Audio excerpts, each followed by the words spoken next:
So thank you, Mary, for bringing some culture to this ragtag fleet.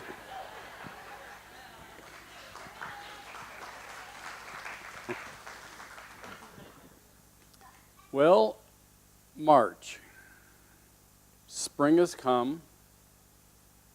The sky has filled itself. It's dumping its load on us.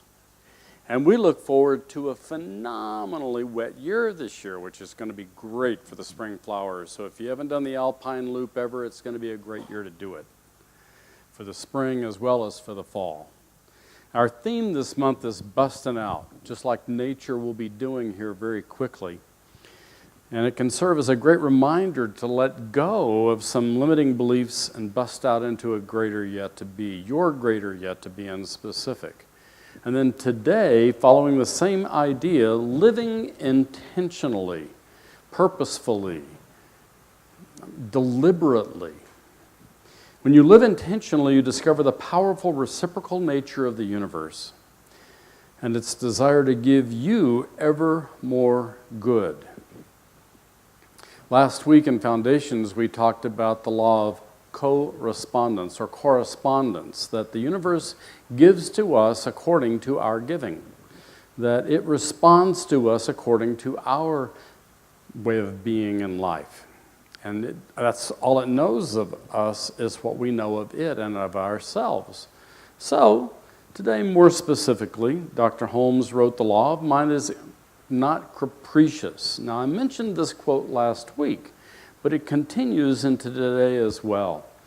The law of mind is exact, not capricious. The only question is, how are we going to use this creative power within us?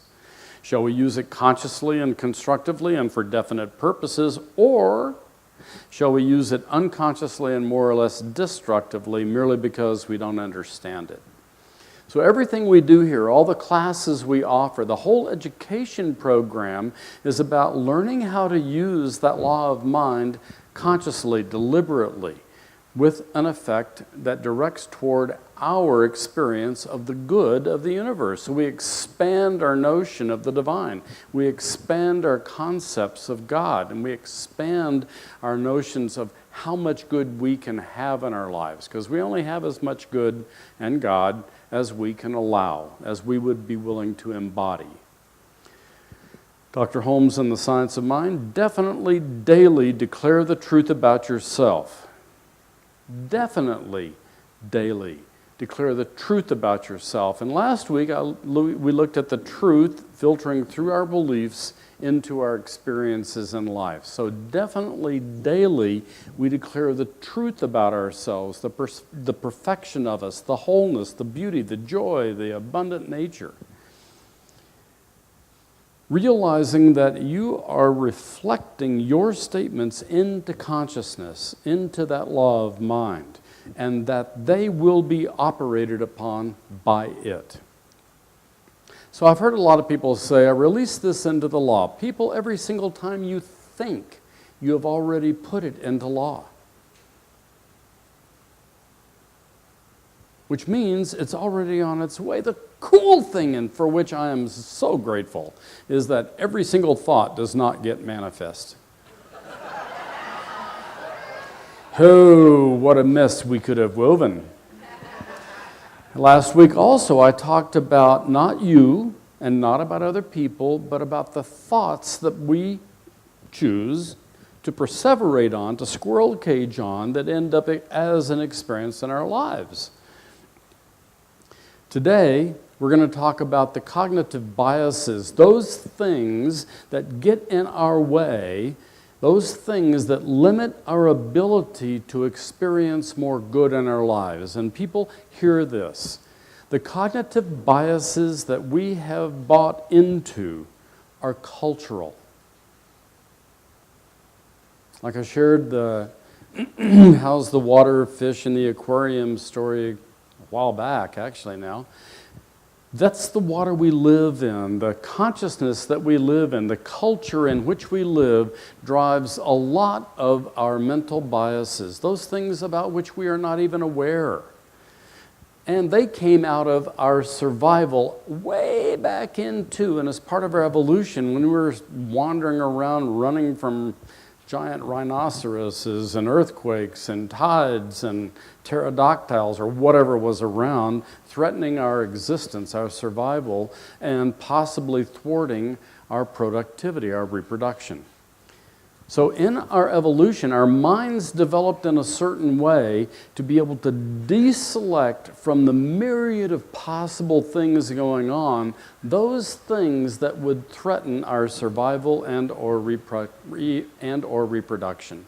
And in addition, our minds evolved such that, our memories developed such that we could remember those things, sort of project into the future a little bit and look for situations and signs that that threat might reproduce itself, as well as remember where we can hide, where we can shelter ourselves, and where we can find food. So as part of our evolution and the development of our minds, these biases to filter out information or deselect from the myriad of possible options around us, those things that would have actual impact on us. Stress disorder is a function of that same survival training. It's in our minds. If we had not survived from a particular threat, we wouldn't be here today and developing ourselves in all these other possible ways as well, using our innovations and our imagination, etc. So as I look at some cognitive biases today, look to see how you might wake up to how you have implemented these cognitive biases into your life. Psychologists have identified more than 150 cognitive biases.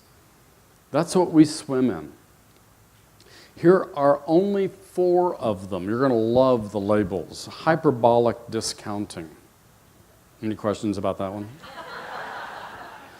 The bystander effect, that one's kind of communicates, it telegraphs. The sunk-cost fallacy. This is one everybody here knows. And the framing effect, something that we really appreciate. So let's look at each one and how they limit the possible growth and evolution, not evolution, but our growth and the possibilities in our life. We'll start with hyperbolic discounting. Now, challenge yourself. This is our perception that the present is more important than the future. You're supposed to be in the now. You get a mixed message there? The problem is when we focus only on the near present and not extend our minds into the future. If we don't think about things. And have you ever noticed when something is too complicated, you tend to shut down? Tend to narrow your focus a little bit. You tend to oversimplify sometimes what's really going on. How many of you here absolutely are clear in your understanding of climate change? You understand all the moving pieces in it? How about how many of you here really understand what's going on in the news? It depends upon the channel and the reporter and the writer and the how. Better yet, how many of you understand politics? Talk about a setup for tilt. And so we deselect all that information and we chunk it down to something that we can get our heads around so we feel a little more secure, a little safer in thinking we understand. You've heard me say before, and I will continue to say, security, safety is a faux experience. That saber-toothed tiger or that terrorist still lurks right outside that door. And you need to put systems in place to protect yourself and yours, right? Well, some things probably are less likely to happen than others. But if we look at the direction the climate's going, and I'm not getting on a platform here, I'm not standing on a soapbox. If we look at the direction the climate's going, something's going on. So what could we do? Well, I'll talk about that in a little bit. So hyperbolic discounting, By focusing too much on the now, it impedes our ability to take action and address more distant feelings, slower and complex challenges. How many times have you put your hands in front of your eyes, put your fingers in your ears, and gone blah, blah, blah, blah, blah, blah, blah, blah, blah, and you wonder how you ended up in the mess that you're in today? That's hyperbolic discounting. Is I'm eliminating information and focusing on what I wish was so rather than dealing with what needs to be done now in order to prevent that outcome down the road. And everybody has a different ability, a different capacity to deal with larger amounts of information. That's just the way we're designed. The second one, bystander effect. Oh, somebody else will take care of it. We tend to believe that someone else will deal with a crisis. Now, people, back in the small tribal gathering, there were certain people who had certain functions who would protect us from certain threats. Others would sort of keep watch about things and give us more distant information, and they'd communicate that to the tribe, and that way the tribe could be prepared for problems or whatever. So, expecting someone else to take care of it may be misplaced sometimes. Does that mean you have to do it all yourself? Well, of course it does. So that you can be completely overwhelmed and miss most everything that's really going on around you and misplace your priorities, etc., etc. Of course, I'm being facetious. How about the sunk-cost fallacy? I know you know what this one's about. We're biased towards staying the course, even in the face of negative outcomes. It's you made that bed and you're going to live it. You're going to sleep in it, right? You're going to overpay for a particular vehicle that keeps breaking down, but I really kind of like that car. And, I put this much money into it this time, and so I'm going to make sure I stick it out and get the full mileage out of it. The more we've invested time, energy, or resources into that course, the more likely we are to stick with it, even if it no longer seems optimal. How many times have you stayed in a religion, even when it didn't serve you anymore, because you invested so much time, energy, and agreement into that particular religion? How many times have you invested in a job such so that even when it's toxic to you, you will stay there? Or a relationship? Or anything where you have invested so much of yourself you decided to stick it out anyway. That is the sunk cost fallacy. And final one, the framing effect. And we all appreciate and understand this. And we're more likely to change our behavior when the challenges are framed positively instead of negatively. So let's look at all of these again. Hyperbolic discounting, bystander effect, sunk cost fallacy, and the framing effect. Do you do and participate in any of these? The framing effect. Let's talk about the negativity of that one. If you don't do this, you're going to crash. Compared to, if you do this, you increase your chances of being able to move forward in a particularly constructive way. If you don't give, then we can't pay the bills. That's inspiring, isn't it? But if instead you give of your time, your talent, and your treasures so that there are more programs available here at the center, that sounds a lot better, doesn't it? People don't give to the light bill. People give to programs and people. And that's not true just here. This is across the board. So, how do we turn these around? Let's look at hyperbolic discounting. First of all, learn to meditate. If what you tend to do is think more near term and don't project yourself out into the future and find yourself running into stuff a lot, then possibly learning to meditate, because meditating alone, learning to meditate will increase your perspective so that you can see those things and how they all fit together and whether it's relevant to you or not. So by learning how to meditate, we decrease the chances of hyperbolic discounting.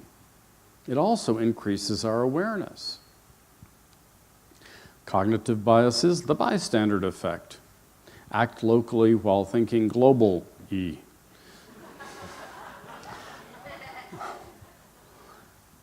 You've heard the phrase, it's back in the 70s, think globally, act locally. So this is where we bring it down to what can we do right here, right now, to affect that kind of a major change on the planet or in our nation or whatever.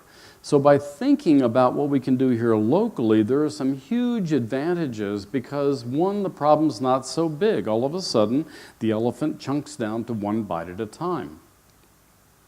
Sunk-Cost Fallacy. Utilize the endowment effect. The sunk-cost fallacy and the endowment effect are exactly the same thing, but with a different outcome. The endowment effect is what happens when people invest in something, time, talent, or treasure, and then therefore and from they feel like they want to support it more. They like what it's doing. They get ownership. And when you own something, you care more about it and you care for it better. Does that make sense? So it's not much different than sunk cost, except it's not a losing proposition, it's a developing proposition. And the framing effect, just speak in positives, benefits, payoffs for the work invested. So that's fairly straightforward, isn't it? Now, there are only another 146 plus cognitive biases, which we'll cover in the next 16 hours. But I'm not going to go there. Because getting the idea that we may be missing some things is really important in and of itself. By waking up, and I would never tell you to wake up because that's just rude. Okay, maybe I might. But I want to do it for an effect. And the effect is that you get more of your life. By waking up, we have more life available to us. By waking up, we have more resources available to us. By waking up, we have more awareness, more consciousness. We can realize that God's bigger now and in the next moment than it was the previous moments and in the past. We can literally start tapping into our innovation and communication and technology and start teaching this stuff to more people so they indeed have more of their life and can contribute because they have more of their life. They can give more of themselves, and we can give more of ourselves. These biases can really thwart us, and the evolution that caused them to be is the very same evolution that gives us innovation and the developments in communication and technology we have today too. We've used the same mind to limit us and limit our experience as well as to expand our experience of living and life itself. How much infinite good is ours? All of it's available to us. And how much of it may we have to use? As much as we can embody. How much good can you tolerate? The classes we offer help you to tolerate and even embrace more good. There are two classes that are coming up. One is a series, a study series, using Len Twist's book, The Soul of Money, transforming our lives with money and time. Great book, super great book, and it takes the idea of money and time and puts a cause in there that when I thought about it became so self-evident. How come I didn't see that before? It's one of those. So that'll be starting on April 8th. It's a Monday from 6:30 to 8:30 upstairs in our classroom. And then on the 10th, there's and that's a 4-session series that we go through the whole book. We study it, we talk about it, we look and see how we can implement it. And then on Wednesday, the same week, April 10th, I'll be doing a workshop called Vibe Up Your Abundant Life. People, be very clear, abundance is not only about money. Abundance has to do with love and harmony and peace and well-being and ease and health and ... It's about all of it. So how can you increase your vibration to let more of that in? Let more good in. That's what that three-hour workshop is from 6 to 9, also up in the classroom. So there'll be sign-up sheets out in front. There'll be notices in the newsletter and on the website, but go to the website and look at events, and you'll definitely find it there. So, how much infinite good is yours? Watch this. All of it. And how much can you have to use? As much as you are willing to expand into and embody. Bless you.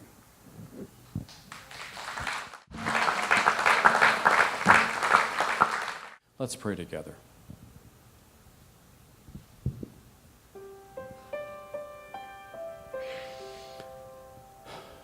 That one life that I see all around me, that I know expresses in and as me, in and as every single life. And though I may call that life by any particular name at any particular name at any time, I know it as infinite, its infinite power itself, infinite intelligence itself, beauty, joy, wholeness, perfection, abundance. And that life lives in me, it lives in all. And by claiming it, the claimant has access to it. And so this prayer is about accepting that access.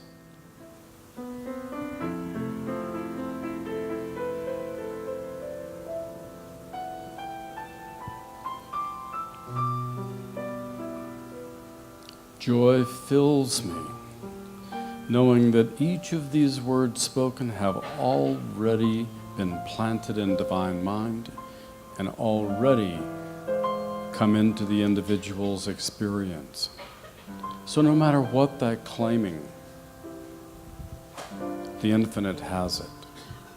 No matter what the desire, the infinite already has it. And so the phrase, before they ask, I will have already answered, comes to mind. And therefore, joy, which confirms for me the sense of gratitude that all already exists complete, as is. Nothing could possibly be missing.